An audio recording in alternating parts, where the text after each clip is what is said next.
Vaincre les fléaux qui minent le milieu scolaire, c'est tout l'enjeu de cette rencontre de sensibilisation entre le mouvement des jeunes déterminés pour Jésus et les élèves des différents établissements du 1er arrondissement de Libreville.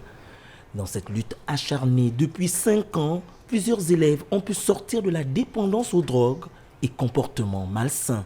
La consommation du tramadol me poussait à poser des actes. Donc ça me donnait un courage et ça me poussait à chercher des problèmes. Et lorsque je consommais soit les tramadol ou le cannabis, donc le chanvre, j'étais boosté à faire du désordre, c'est-à-dire les bagarres, provoquer les autres. J'étais vraiment ce meneur de troupe. J'étais désobéissante, je manquais du respect à mes parents, je ne les écoutais pas, aux personnes autour de moi. Je me moquais et dès lors j'ai fait la rencontre du Seigneur, la rencontre du Christ. Vraiment, il a tout boosté dans ma vie. Cette année académique 2021-2022, le message est une fois de plus véhiculé, mais d'une manière toute particulière.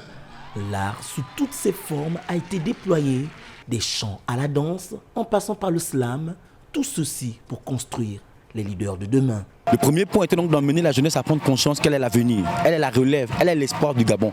Deuxièmement, emmener les jeunes à comprendre en fait que nous sommes les ambassadeurs et les représentants des familles.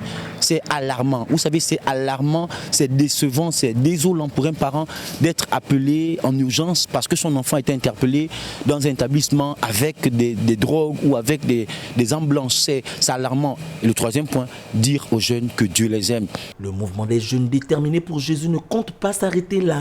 Par des programmes ludiques et diversifiés, il entend intensifier ses actions à travers le Grand Libreville pour ramener le plus grand nombre de jeunes en manque de repères à la raison.